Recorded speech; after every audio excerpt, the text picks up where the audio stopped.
Rome, 1st century AD. The empire is in a time of change. After years of civil wars and the chaotic reign of Nero, a new dynasty rises, the Flavians. Its leader, Emperor Vespasian, knows the people need more than speeches. They need hope. They need spectacle. And so, in the year 72, in the very heart of Rome, work begins on an unprecedented project, a colossal monument of stone and concrete, destined to endure for centuries. An amphitheater so vast, so majestic, that no citizen could ignore the message it carried. Rome rises again, and with it, the power of its emperors. The location was no accident. There, where Nero had built his opulent Domus Aurea and private lake, Vespasian orders the waters drained and a monument erected for the people. A symbolic transformation. The luxury of one man turned into entertainment for thousands. But what would take place on that stage? Romans had known gladiator combats for centuries. Their origins trace back to ancient Etruscan funeral rituals where spilled blood honored the dead. Over time, Rome turned these rituals into public spectacles, first in the forums, then in ever larger amphitheaters. Gladiators were slaves, prisoners of war, but also free men who, seeking glory or fortune, offered themselves to fight in the arena. The Colosseum was more than a display of blood and glory. It was a marvel of Roman engineering. 188 meters long, 156 meters wide, over 50 meters high, built with travertine stone, concrete, and brick, it could hold up to 50,000 spectators. Its seating reflected social class, while the vomitoria allowed crowds to enter and exit in minutes. Beneath the arena, a complex system of passages, cages, and pulleys, the hypogeum, made gladiators and beasts appear like magic, and sometimes even flooded the arena to stage naval battles. Every detail showcased Roman technical mastery and power. Built over Nero's former palace, the project was no longer just a plan. It was a colossal reality.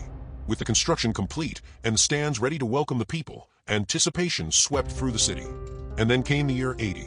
Titus, Vespasian's son, inaugurated the Colosseum with spectacular games lasting 100 days, forever transforming the face of Roman entertainment.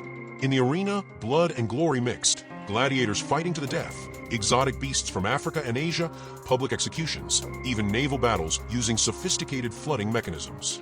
The people cheered, the emperors smiled, and the political machine fulfilled its purpose. The Colosseum was more than a theater of violence. It was propaganda at its finest. Panem et circenses, bread and circuses, kept the people distracted, satisfied, and loyal. The seating reflected Roman society and hierarchy. Senators and aristocrats held the best seats near the arena, while common citizens and free women watched from the middle levels. Freed poor people stood, or had limited views, in the upper tiers. The crowd did not merely watch, they cheered, applauded, and sometimes influenced the fate of gladiators with gestures of approval or disdain. Every show was a festival of shared emotions, where the grandeur of the Colosseum and the power of Rome were felt in every shout and every clap. Among the inaugural combats was one for the history books, Priscus and Verus.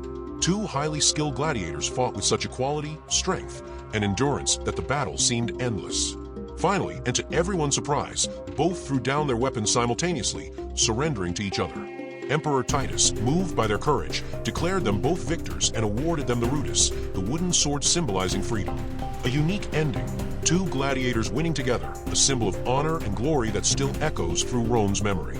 The arena also hosted legendary figures like Spiculus, Nero's favorite. Spiculus not only won multiple battles but was rewarded with wealth, land, and slaves, a fate reserved for very few gladiators. Nero admired him so much that in his final moments, he requested Spiculus execute him. Spiculus didn't arrive in time, but his name remained engraved as an example of how a gladiator could achieve the fame of a true hero. His legacy, immortalized in the Colosseum's walls, honors the glory of the gladiators who came before and inspired generations after. The Colosseum transformed the tradition of the games, elevating each combat into a massive, dazzling political spectacle. The arena vibrated with every clash, every move pushed to the edge of danger, and the crowd responded with roars that filled the Colosseum as one collective voice. Each fight became a display of tension, strategy, and bravery, where life and death intertwined with drama and glory, leaving everyone present caught in the thrill of the moment. Years later, Domitian added secret passages and systems that made men and beasts appear from beneath the arena like magic.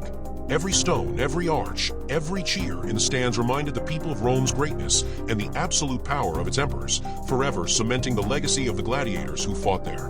Over time, the spectacles faded. As the Roman Empire declined, gladiator combats became rarer. By the 5th century, arena violence had diminished significantly, and by the 6th century, the games were effectively banned for religious and political reasons. The Colosseum ceased to be a theater of blood, transforming over centuries into a refuge, quarry, and monumental symbol of Rome's grandeur and decay. Nearly 2 millennia have passed. Its walls have witnessed earthquakes, plundering, and the passage of time. Yet the Colosseum still stands, imposing an eternal witness to an era where politics and spectacle merge to create one of history's most extraordinary wonders. The Colosseum was not built just for Rome. It was built for eternity,